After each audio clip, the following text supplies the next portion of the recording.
Quand l'entreprise connaît la structure de ses coûts, soit ses coûts variables et ses coûts fixes, elle peut estimer quel sera l'impact de la modification de l'importance relative des coûts fixes et des coûts variables sur son bénéfice.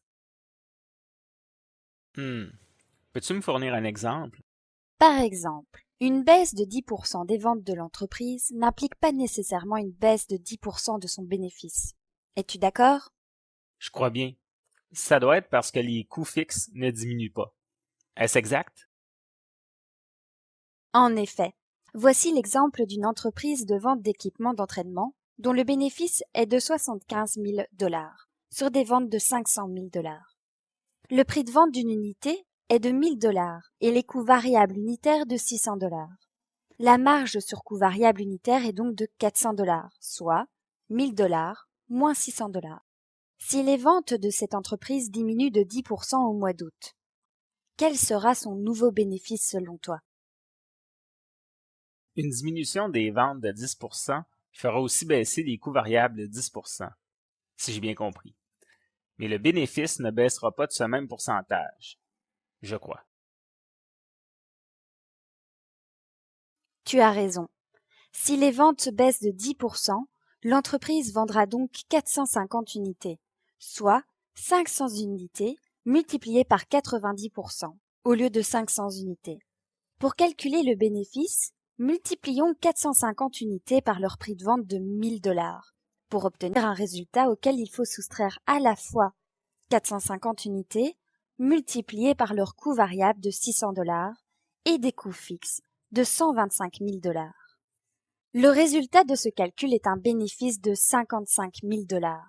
En fait, le bénéfice a diminué de 20 000 $, soit 50 unités multipliées par la marge sur coût variable de 400 $. Ainsi, la diminution de 20 000 $ représente une baisse de bénéfice de 26,66% par rapport au bénéfice de 75 000 $ du mois de juillet, bien plus que le pourcentage de diminution des ventes, soit 10%.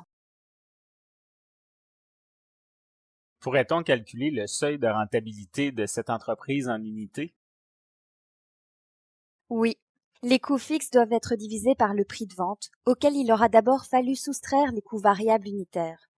Il faut donc diviser 125 000 $ par la différence entre le prix de vente de 1 000 $ et les coûts variables unitaires de 600 $. Le résultat final sera de 312,5 unités, nombre arrondi à 313 unités. Je vais te poser une question difficile. Si le prix de vente baisse à 980 $, qu'adviendra-t-il du seuil de rentabilité? Dans l'équation, il faut simplement remplir le prix de vente de 1 000 $ par 980 $. Le seuil de rentabilité s'établira ainsi dorénavant à 329 unités. Voici un autre problème difficile.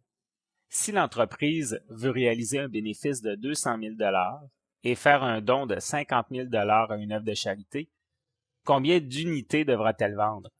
Est-il possible de calculer ça?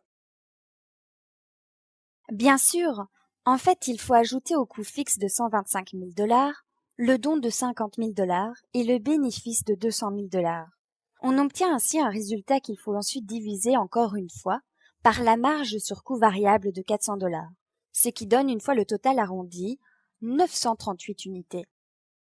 Je crois que je comprends.